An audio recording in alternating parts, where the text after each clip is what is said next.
Você gostaria de ver um raio-x da sua alma, um raio-x da sua infraestrutura emocional?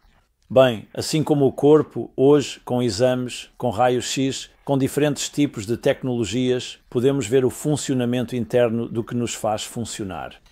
Nós temos um modelo que vai te dar uma visão do espectro das suas emoções e ajudar a entender como elas funcionam e o que você pode fazer para melhorá-las. Confira a descrição abaixo.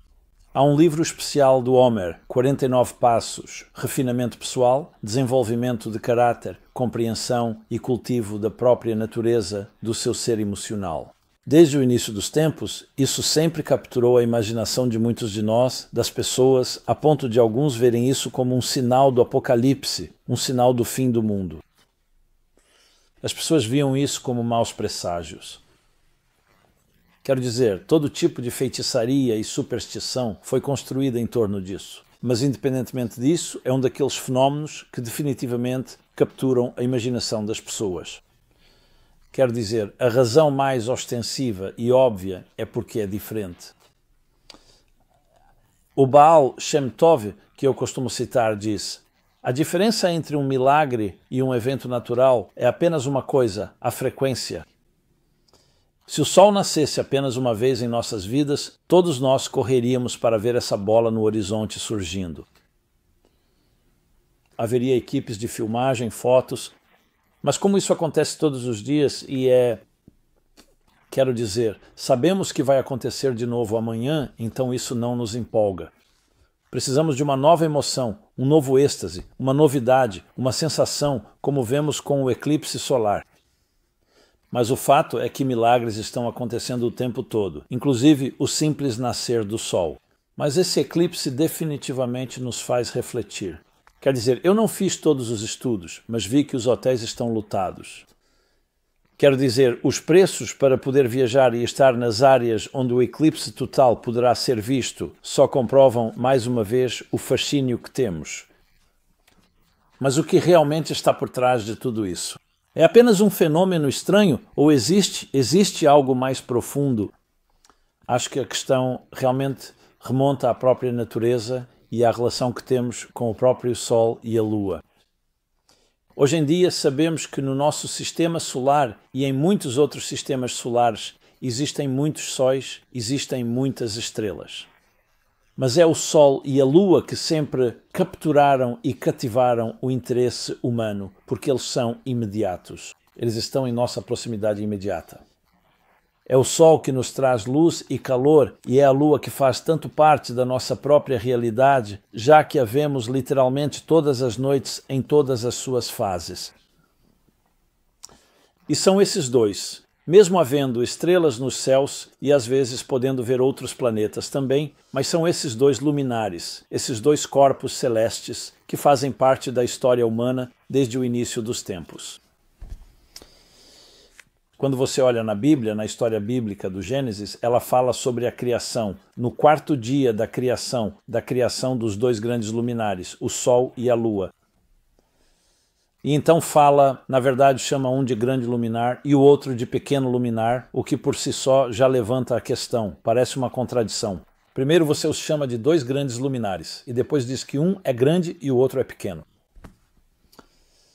Então há muita discussão sobre como originalmente eles eram dois, do mesmo tamanho. E depois houve a diminuição da Lua, sobre a qual falaremos em breve. É a primeira vez que isso é descrito. Se você percorre a Bíblia, claro, a história do êxodo do Egito começa com a Lua, quando Deus fala com Moisés e diz a Moisés: vá para fora, olhe para o céu. Ao olhar para o céu, aqui está a Lua nova. E esta lua dará início ao novo ciclo lunar. Isso será para você e para o seu povo, o povo judeu, o seu ciclo anual. Vocês contarão pelo ciclo da lua. E é por isso que o calendário hebraico-judaico é um calendário lunar. Devido à necessidade de reconciliá-lo com o calendário solar, a cada 19 anos há 7 anos bissextos, nos quais um mês adicional é acrescentado. O calendário lunar e o solar têm uma diferença de aproximadamente 11 dias e meio, então há um déficit de 11 dias e meio a cada ano. Portanto, para manter o equilíbrio e garantir que o ciclo lunar, o ano lunar, esteja alinhado com as estações do ciclo solar, a cada 19 anos, em 7 desses anos, é adicionado um mês extra, um 13º mês lunar, o que mantém o equilíbrio, mais ou menos. Portanto, há um equilíbrio que por si só já é uma discussão fascinante. Mas a lua está associada ao êxodo, à liberdade, à lua nova, ao novo nascimento. E novamente, de fato, olhamos para a lua e para o sol, apesar de a lua ser, na verdade, um reflexo do sol. A lua reflete o sol, mas não a vemos como uma imagem espelhada. A lua tem sua própria aura misteriosa e assombrada, aquele aspecto pálido e acinzentado. A lua associada a coisas que vão dos mitos dos lobisomens, às luas cheias, ao fato de que ela afeta as marés. Então, a lua tem seu papel romântico particular em nossas vidas. Você sabe, você vê duas pessoas que se amam olhando para a lua. Você não as vê olhando para o sol. E ela tem sua própria literatura, sua própria poesia e música em torno da lua, do lunar. Então esses dois corpos que estão bem ali, bem acima quando olhamos para o céu, de dia o sol reina, de noite a lua, eles nos fascinam o tempo todo. Então, é claro que quando há um eclipse, seja um eclipse lunar ou solar, não é surpreendente o quanto isso nos encanta. Então, o que eles dizem? O que os místicos, os pensadores e os espiritualistas falam? O que dizem sobre esses corpos celestes? O que há com a lua e o sol? E existem diferenças e também semelhanças? E então, claro, a partir daí podemos falar sobre seus eclipses, respectivamente. Agora vamos falar sobre um eclipse solar. De modo geral, eles são considerados dois modelos, dois arquétipos de energia. Um é a energia solar constante, sempre ardente, poderosa, brilhante, que, claro, nos dá a luz do dia que temos, e muito mais do que torna a vida possível, pois nada disso seria possível sem o Sol.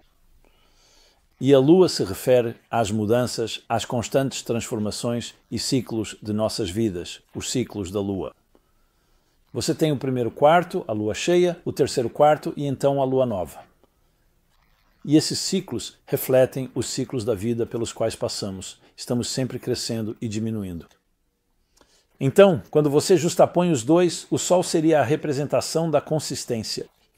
A Lua seria representada como a representação da mudança. Agora, qual deles é mais importante na vida? A resposta é que ambos são necessários. A vida precisa de elementos fundamentais consistentes. Pense nas raízes de uma árvore.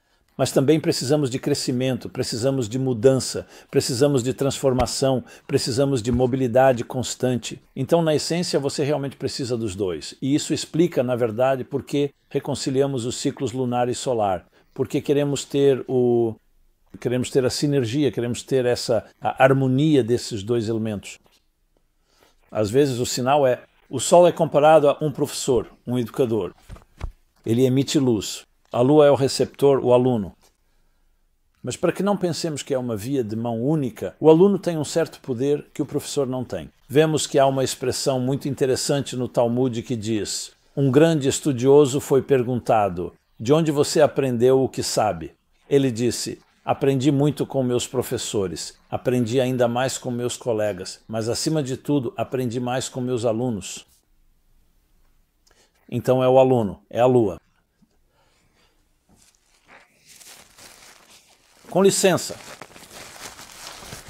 é o aluno e a Lua que às vezes podem realmente enriquecer o Sol de uma forma muito especial. E vemos a relação entre aluno e professor nesse sentido, o doador, o receptor. Mas não é apenas doador e receptor, porque a vida é feita de dar e receber. Até mesmo o receptor devolve, às vezes até mais do que o doador dá ao receptor. E nesse contexto, a Lua e o Sol assumem todo um corpo de literatura, de fato, livros inteiros escritos sobre a relação entre eles. Às vezes eles são comparados às energias masculina e feminina, sendo que o masculino talvez seja mais fisicamente forte e mais poderoso, mas o feminino possui uma certa profundidade e intensidade que a energia lunar tem. Agora, é claro, há sobreposição, assim como acontece com o masculino e o feminino, e cada um deles inclui o outro. mas ainda assim existem diferentes, digamos, caminhos. Então na vida realmente precisamos de ambos, e é por isso que eles desempenham um papel tão central. Agora, quando você pensa em um eclipse, você pensa em algo negativo. Sabe, quando você diz que algo eclipsa outra coisa, você está basicamente dizendo que algo está bloqueando, algo está impedindo, um impedimento, e é isso que realmente acontece. Então, é quase como dizer que o Sol, aquela energia solar poderosa e doadora, é, de certa forma, bloqueada durante aqueles momentos do eclipse solar. Por outro lado, é interessante, uma vez que o eclipse termina, o Sol volta à sua força total. E ao mesmo tempo, outro fenômeno interessante é que você realmente pode ver a coroa e outros aspectos da luz solar que não pode ver durante um dia normal.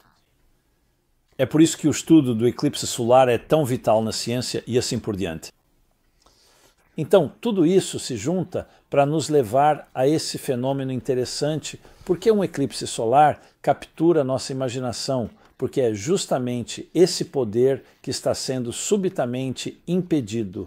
Você sabe, o Sol, nada pode parar o Sol. Sim, você pode usar óculos escuros, pode ser um dia nublado. Mas aqui é a própria Lua que se coloca entre a Terra e o Sol, e é esse o ponto que vemos. É a Lua o que é interessante, porque se você pensar em termos de aluno e professor, o professor é quem dá, o aluno é quem recebe. O receptor pode bloquear o Sol? Bem, um eclipse sugeriria que sim. Então, vamos abordar isso a partir da perspectiva cabalística, como mencionei. Sempre que falamos sobre energia e luz, existe o conceito de luz direta, luz solar, e existe a luz refratada, como um reflexo. A luz refratada, neste contexto, como mencionei com o aluno, devolve até mais do que às vezes a luz direta faz. Vamos falar sobre o amor. Pense no amor. O Sol e a Lua são dois amantes. Então o Sol está dando sua luz. A Lua está recebendo, mas a Lua acrescenta uma dimensão que o Sol não pode ter, e em certos momentos é fundamental enfatizar isso. Então, nesse contexto, mesmo que de um lado o Sol esteja sendo bloqueado, mas está sendo bloqueado pela Lua, há algo sobre o poder do feminino, no poder de receber, o poder da, vamos chamar de luz íntima, que de certa forma é ainda mais profunda do que a luz expressiva. Então, essencialmente, temos duas forças. Temos duas luzes dentro de nós. Uma é, vamos chamar de nossa luz expressiva, é quando estou falando, comunicando, me expressando, sendo agressivo, indo atrás do que quero. Mas então há uma luz íntima que todos nós temos, que é um momento de silêncio, de repouso. Quando você não está falando, quando está processando, está interno e muito íntimo. Então, você pode perceber quando as pessoas estão conversando, e obviamente isso é muito envolvente, mas nunca subestime o silêncio. O silêncio tem um poder tremendo. O poder do silêncio, às vezes, o poder das experiências mais íntimas. As experiências mais íntimas nem sempre se expressam.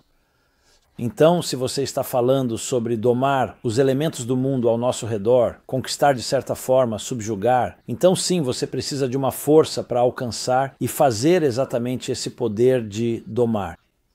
Mas quando você está falando sobre expressar e vivenciar as partes mais profundas de nós, é necessário exatamente o oposto. Não sair para buscar, mas simplesmente desligar tudo e apenas se permitir ser. Então, de certa forma, o lunar é muito mais íntimo nesse sentido, enquanto o solar é muito mais expressivo. O lunar e a lua representam muito mais essa energia íntima. Mas então vem o eclipse, e o eclipse é quando esse íntimo agora bloqueia o expressivo. Na verdade, está ensinando o Sol a ficar em silêncio. É exatamente isso que está acontecendo. Você e seu brilho, sabe? Parem por um momento, e isso pode ser muito desconcertante. Desconcertante para o Sol, desconcertante para nós, porque de repente o que normalmente esperamos é que o Sol esteja brilhando, a Lua nunca está lá. Sim, de vez em quando vemos aquela lua branca e pálida, até mesmo durante o dia, mas isso não tem muita importância porque no brilho do Sol a Lua parece não ter nenhum efeito. Então, de repente, a Lua tem tanta dominância. Portanto, uma das lições mais importantes a aprender desse ponto de vista místico e psicológico é o poder do íntimo, o poder do silêncio sobre o som, o poder pode-se dizer, da sombra sobre a luz, porque é exatamente isso que acontece. E curiosamente a luz do sol é de repente expressa de maneiras que nunca seria expressa. Há um certo poder que surge durante um eclipse que você não vê no restante do tempo, o que de fato é uma das razões pelas quais precisamos ter muito cuidado ao olharmos para o sol. Quero dizer, normalmente você precisa de óculos escuros, mas especialmente durante um eclipse. Então essa lição tem um peso enorme, especialmente em nosso tempo. Quando você se pergunta, a maioria das pessoas pensa que aqueles que vão ter sucesso na vida são os que correm atrás. Se você não cuidar de si mesmo, ninguém mais vai cuidar de você. Essa energia íntima, silenciosa e gentil é tão subestimada hoje em dia. Se você é quieto, as pessoas pensam, deve ser fraco, talvez você não tenha opinião, quando na verdade não é nada disso. Às vezes, as maiores forças são aquelas que não fazem barulho. O poder do silêncio, o som do silêncio, e pensar nisso como realmente valorizar uma outra dimensão dentro de nós, que é muito crítica. Os místicos dizem que no fim dos tempos, ou seja, quando o mundo alcançar sua realização máxima, sua máxima concretização de potencial, será uma era feminina. O que isso significa, era feminina? Não é as mulheres jogando pelas regras dos homens. Significa uma era feminina, em que essa energia íntima será mais poderosa do que a energia expressiva. A energia agressiva, todo mundo acha que é mais poderosa porque é simplesmente mais barulhenta, mas quem disse que o som é mais poderoso do que o silêncio? Eu me lembro de ter escrito um artigo, O Cohen Silencioso. Era para ser um duplo sentido, Cohen como Cohen. O sacerdote em hebraico é um Cohen, o sacerdote Cohen. E Cohen também são as moedas do budismo Zen. As Cohens são aquelas experiências, eu não quero dizer exercícios, que permitem que você vá além do racional. A mais famosa é, qual é o som de duas, de uma mão batendo palmas? Nos forçando a ir além das nossas estruturas racionais, para chegar a um lugar que está além do racional, além do paradoxo. E eu escrevi esse artigo e foi, eu falei sobre o que é mais poderoso, o som ou o silêncio? E então eu recebi uma carta de ninguém menos que Leonard Cohen. Sim, o famoso cantor e compositor. E a partir daí desenvolvemos uma relação. Ele me escreveu um longo comentário de 30 páginas, basicamente pegando meu artigo sobre o Cohen silencioso e comentando sessão, e então assinando, dizendo que ele é um Cohen. Eliezer HaCohen, como ele se chamava. Leonard Cohen era um Cohen de Montreal, Canadá. E foi uma troca muito interessante exatamente sobre essa ideia, a ideia de se suspender para experimentar algo maior do que você mesmo. Quem tem mais disso, o Sol ou a Lua? Obviamente a Lua, porque o Sol é um expressor sempre doando nesse sentido. A Lua é capaz de se suspender e apenas receber, e esse poder de ser um receptáculo tem uma força tremenda, que é ainda maior do que a do doador, e um eclipse solar enfatiza esse elemento. Então, às vezes, por mais que seja importante ser agressivo e ter iniciativa, isso também pode ser prejudicial para nós quando, em momentos em que deveríamos estar em silêncio e recebendo, ouvindo, absorvendo, em vez de exalar. Há uma afirmação interessante no Talmud que diz, quando você está ocupado exalando, não pode estar absorvendo, quando está ocupado absorvendo, não pode estar exalando. Eu explico isso de forma muito pessoal porque por muitos anos foi exatamente isso que eu fiz. Eu sentei aos pés do meu grande mentor, rabino e professor e ouvi. Horas e horas, e eu conseguia reter horas e horas dessas conversas, quase palavra por palavra, quando não havia gravadores e nenhuma anotação era feita, e isso me transformou como pessoa, e eu aprendi a arte de ouvir, uma arte muito rara e perdida hoje em dia. Ouvir não significa apenas escutar. Não significa que você ouve palavras. Significa que você absorve, que você se coloca de lado, que você não processa. Você se permite experimentar algo além de si mesmo, a transcendência máxima. Então, nesse sentido, um eclipse solar talvez possa ser o maior chamado ao despertar da transcendência, ao mudar, ao inverter radicalmente, pelo menos por um curto período de tempo, os papéis. De repente, é a Lua que se torna mais dominante do que o Sol. é o silêncio. É a ausência de luz, a escuridão que é mais forte do que a luz. Mas o verdadeiro objetivo de tudo isso não é que a escuridão prevaleça, e sim que possamos enxergar dimensões mais profundas de nós mesmos. Quem foi que disse que somos como um saquinho de chá? Você não sabe o quão forte é até colocá-lo em água quente. Existe uma certa força que surge, que emerge através da contenção, do silêncio, de um eclipse, e isso faz parte de toda a experiência. Então podemos olhar para o eclipse solar como algo mais do que apenas um fenômeno bonito, tirar fotos e contar para nossos filhos e netos. Ei, nós estávamos lá. Na verdade, são lições de vida. Portanto, quando você olha para o Sol e a Lua e, obviamente, olha com a proteção adequada para garantir que não haja nenhum dano, Deus nos livre. Há lições que podem ser aprendidas, lições que podemos compartilhar com nossos filhos, não apenas mais uma experiência voyeurística. Diz-se que, no fim dos tempos, a Lua e o Sol passarão por mudanças, porque, no final das contas, eles também fazem parte das nossas próprias experiências de vida. De muitas maneiras, o Sol e a Lua, por mais que sejam simbióticos, também têm suas diferenças.